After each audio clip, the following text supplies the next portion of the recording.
শোনো ভাই, আজকে একটা সত্যি কথা তোমার বলি। তোমরা যখন বইয়ের কথা শুনবেন তখন তোমাদের মা বলবে এই ছাওয়ালক জন্ম দিয়ে আমি জীবনে সবচেয়ে বড় ভুল করেছি। আবার যখন বইয়ের কথা শুনবেন না, মায়ের কথা শুনবেন, তখন বলবে কি এই ভাতারের সাথে বিয়া হয় আমার জীবনটাই আমি শেষ করেছি। কি জীবনে ভুল করনু? এখন ভাই তোমার কাছে আমার প্রশ্ন, তোমরা পুরুষেরা বাঁচেন কতদিন? যতদিন না তোমরা পুরুষেরা বিয়া করেন। একটা পুরুষ মানুষ বাঁচে ঠিক ততদিন যতদিন পর্যন্ত সে বিয়ে না করে, অবিবাহিত থাকে। এখন ভাই তোমরা আমার প্রশ্ন করতে পারেন যে কিভাবে একটা পুরুষ বিয়ের আগে পুরুষ থাকে আর বিয়ার পরে সে কোনোদিনও পুরুষের মতন হয়ে বাঁচতে পারে না। আমরা মেয়ে মানুষেরা বলি পুরুষ মানুষ নাকি স্বাধীন। পুরুষ মানুষে বলে যখন যা খাতে ইচ্ছা করে তখন তাই খাই। পুরুষ মানুষ বলে যখন যেটি যাইতে মন যায় তখন সেটি যায়। এটা কিন্তু সত্যি কথা, পুরুষ মানুষ স্বাধীন। কিন্তু এই স্বাধীনতাটা থাকে কতদিন? এই স্বাধীনতাটা থাকে যতদিন পর্যন্ত সে অবিবাহিত থাকে। বিয়া করে বউ যতদিন ঘরত না আনে ততদিন পর্যন্ত একটা পুরুষ স্বাধীন থাকে। শোনো ভাই, আজকে সত্যি একটা কথা তোমার আমি বলি, তোমরা পুরুষেরা যদি মায়ের কাছে ভালো হন তাহলে বইয়ের কাছে জীবনে ভালো হতে পারবেন না। আবার যদি বইয়ের কাছে ভালো হয় তাহলে মায়ের কাছে জীবনে ভালো হতে পারবেন না। তখন তোমাকে মা বলবে কি আমি এই সওয়াল জন্ম দিয়ে আমার পেটের ধরে আমি কি বড় ভুল করছি। এই বেটা যদি না হয় বেটি হলো হইনি, আমি জীবনে শান্তি পাইনি।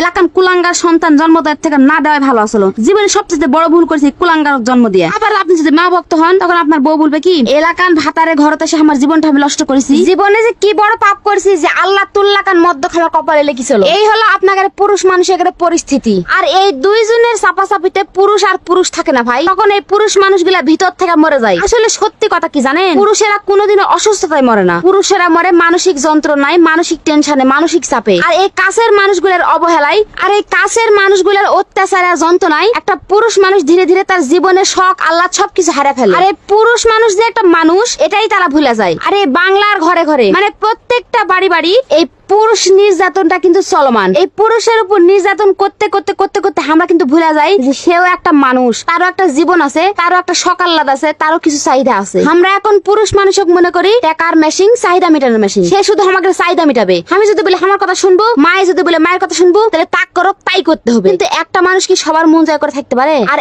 এর পিছনে সর্বপ্রথম আমি দায়ী করবো এই শাশুড়ি গুলো। কারণ একটা ছেলে বিয়ের পর তার বইয়ের মনত বেশি থাকবে। মা বাপের ভালোবাসা তো তার মনত থাকবেই। মা বাপের ভালোবাসা বইয়ের ভালোবাসা কি এক করা যায়? কিন্তু না, এখনকার প্রত্যেকটা ফ্যামিলির মা বাপেরা চায় কি বইয়ের থেকে আমার বেশি ভালোবাসা। তার বইয়ের কথা কোনো দাম না দিক, তার বাপ মায়ের কথা দাম। কিন্তু এটা কি কোনোদিন হয় ভাই? তোমরা এনা মন থেকে বিচার করে বলো তো। আচ্ছা ভাই, তোমার আমি একটা কথা বলি, তোমরা এটা চিন্তা করো, তোমার মা যখন বিয়ে হয়ে আইছিল বাড়ি, তখন কি তোমার বাপ তোমার মায়ের কথা না শুনে তার মায়ের কথা শুনছিল? নিশ্চয়ই তোমার মায়ের কথা শুনেছিল। তোমার মায়ের সাথে সব পরামর্শ করেছিল বলে তোমাকে সংসার আজকে এত সুন্দর। তোমার মায়ের জন্য তো তোমার বাপ আছেই রে ভাই। তাহলে তোমার মায়ের আবার কৃষক তোমার দরকার? তুমি একটা মেয়ে যে বিয়ে করে লিয়ে আনিছে, তুমি যদি তাকে ভালোই বাসতে না পারেন, তুমি যদি তার কথা গুরুত্বই না দেন, তাহলে সেই মেয়েটা কিসের জন্য সে বাড়ি থাকবে? এই কথাটা কেন এখনকার শাশুড়িরা চিন্তা ভাবনা করে না? তারা শুধু মনে করে কি বেটা বিয়ে দিনু না, বেটা হারা গেল, মানে মনে করছে তার বেটা হারা যাবে বলে তারা আরো শক্ত করে বাইরে থুতে আছে। এই বাইন্দা থুতে যায় প্রত্যেকটা সংসার অশান্তি হচ্ছে। আর প্রত্যেকটা অশান্তি যা পড়ছে কার উপর? তার প্রিয় সন্তানের উপর, তার ছেলেটার উপর।